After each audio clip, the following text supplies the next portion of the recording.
Okay, so hello. This is the video where I put together my new computer. I have no idea what's going on. This guy does. Hi.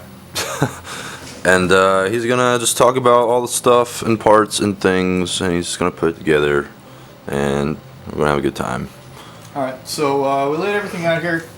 Motherboard, ASRock Z97. It's good, supports up to 32 gigs of RAM.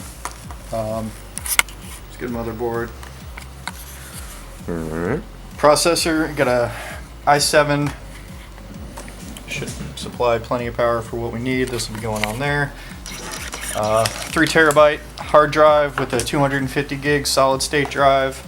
Nice. Video card GTX 960 for what Steven's gonna be doing with everything. It'll be a little overpowered, but I'll make beats. It'll be fine. So we got 32 gigs total of RAM. Got a power brick here. The one thing you want to watch out for with like building your own computer, stuff like that, is you want to make sure everything's compatible. Video cards, motherboard, not so much the processor, the amount of RAM that the system can support. And there's a lot of websites that'll take care of all that for you. Yeah. So if you don't know off the top of your head, or you don't want to look it up, just use a website. It's easy. Yeah, the site I had a little like green check mark. It said everything was compatible and everything was good to go. So case. I can't remember what kind of case it was, but first thing we're gonna do, we're gonna put a sweet little strap on. We're gonna ground ourselves because static electricity will destroy your parts. And I think that's crazy. Just a little bit of static will just ruin the whole thing. yeah, that's these are all pretty sensitive. Not, I mean, look at his old CPU or his old tower. Yeah, things can get, once everything's connected, it grounds itself pretty well. Otherwise, yeah. while you're dealing with all these things, we're just gonna ground ourselves to the tower here. It can be bad. So take a second here to pull everything off. All these guides and everything, you want to keep those. Okay. Because well, no one's perfect at this shit. Especially not me. Yeah. Get rid of all these boxes here.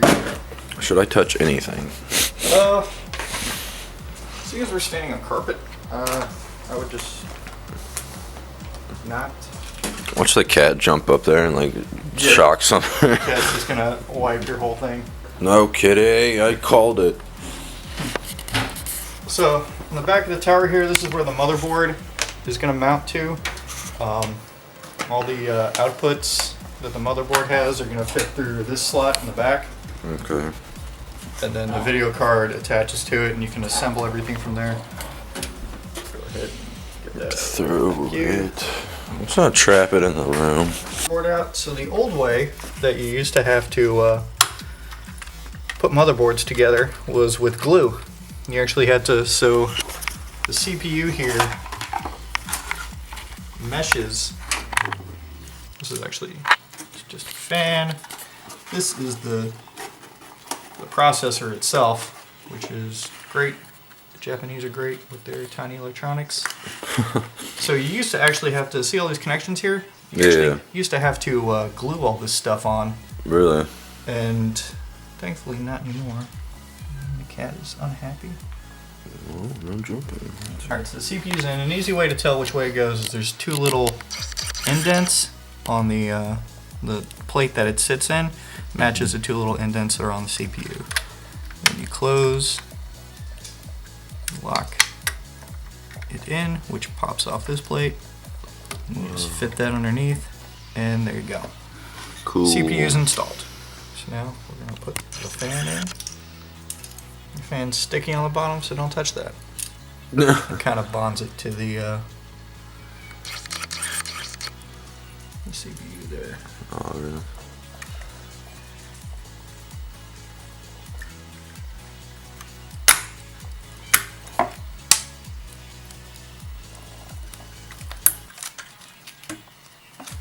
Sweet. And now you've got 2 little things here. This is where it says CPU fan 1, CPU fan 2. Connect CPU fan 1 right there. I'm gonna go wash my hand real quick and get this bonder. It's poison off me.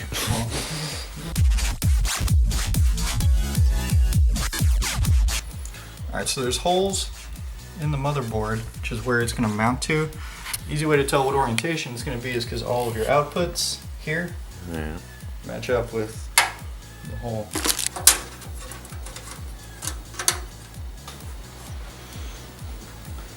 Alright, so now we can set this in here, line up, pegs on the inside.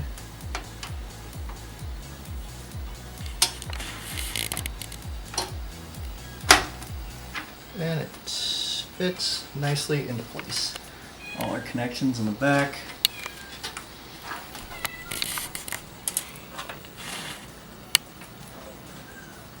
Almost line up.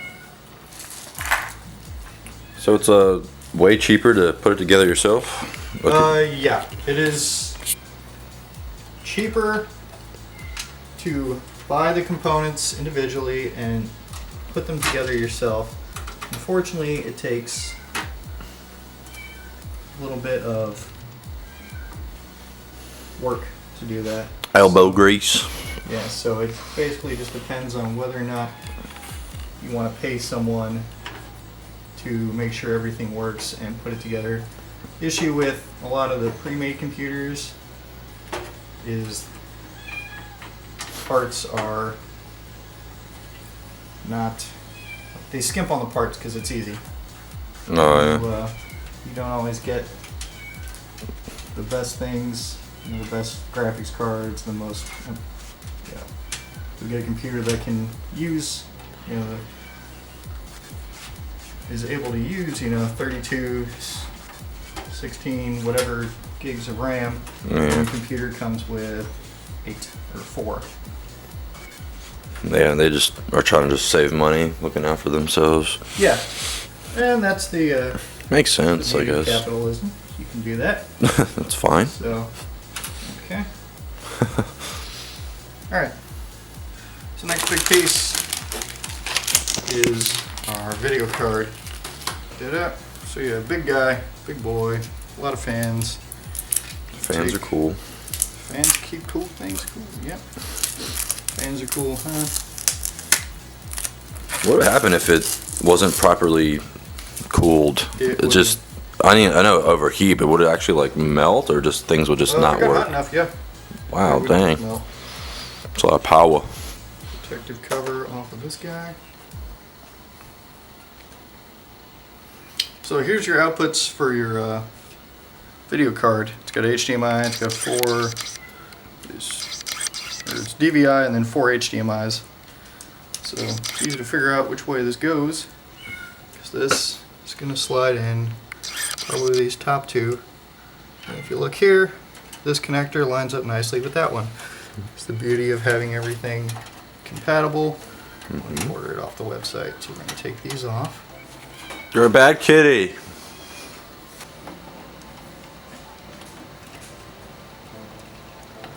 It should slide right in. That's what she said. Oh. And it's in. And it's in. Yep. Now we're going to reattach the screws here. This is the SATA cord, which is what allows the video card to talk between the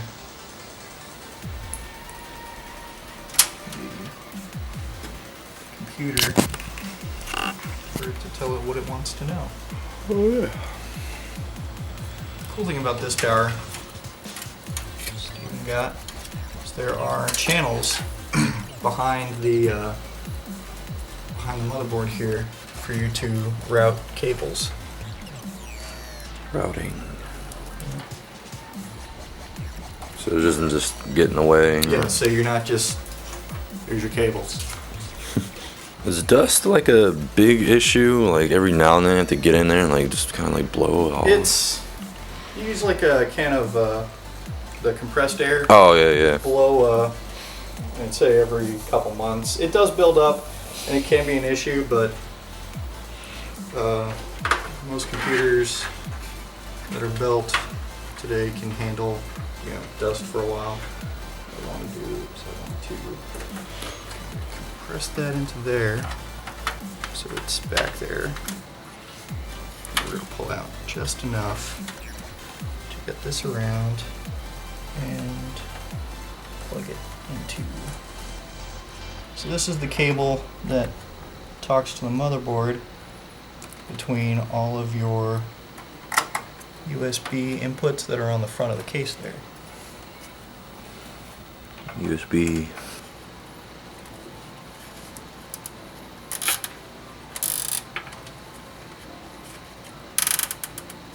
There you go. I'm going to keep all those cables nice and tight. The SATA is serial ATA, and what it does is allows you to hook multiple ports. Each one of these will hook up to a device, and they will all be able to talk to the same, that will get power and talk to the same connector. It's cool. Or through the same connector. What are you doing?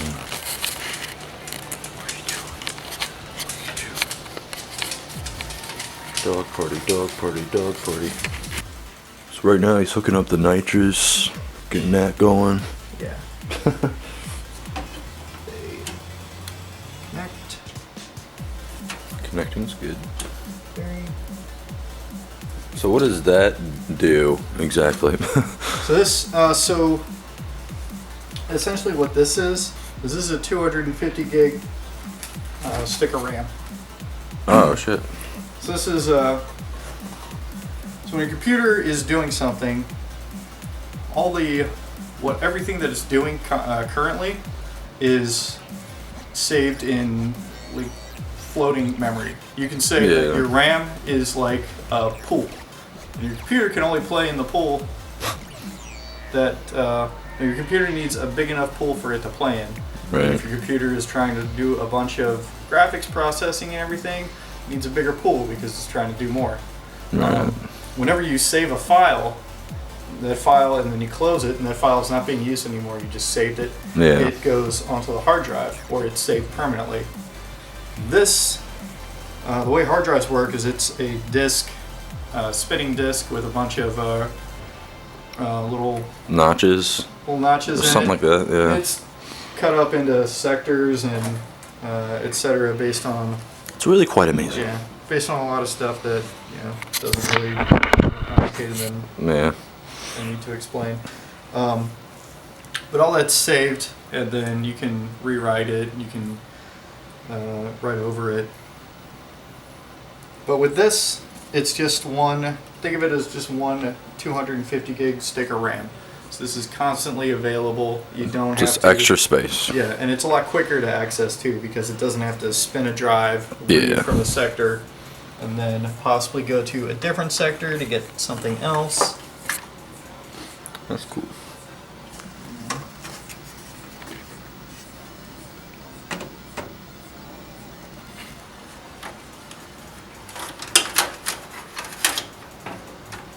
Sweet thing about this case is all the peripherals will just slide right in. Let's let that chill there.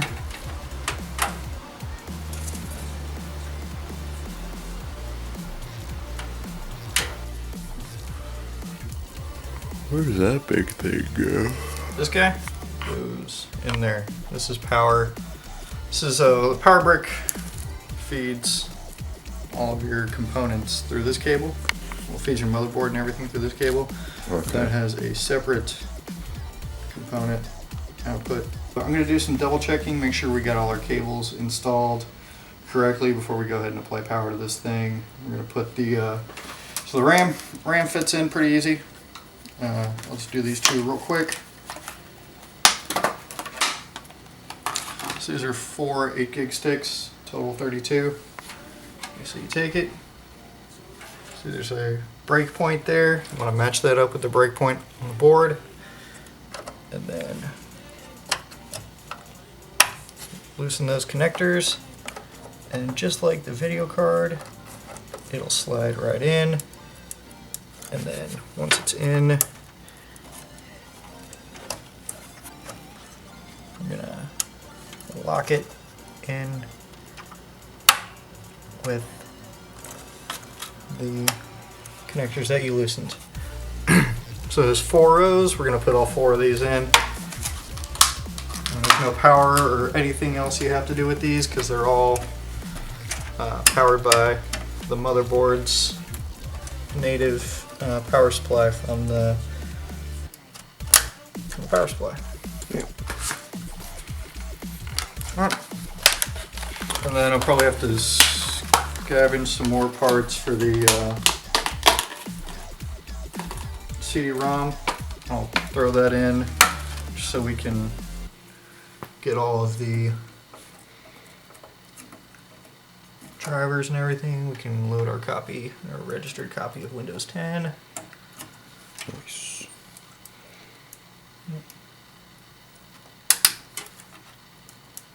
Now you do want to be careful when you do this. You don't want to like push them over when you're installing them. So you have 32 gigs of memory or RAM. It's great, super fast. Super fast. Okay, so basically we got it up and running. It wouldn't start initially after we got all the parts in, but Chris like took it all apart and put it back together again, and it seems to be working okay now. But basically, I just need a new monitor, and should be good to go. So yeah, thanks for watching. Hope you liked the video. Hopefully this baby will make us some sweet beats. If not, then I wasted $1,200 on crap. Okay, alright, thanks for watching. Bye.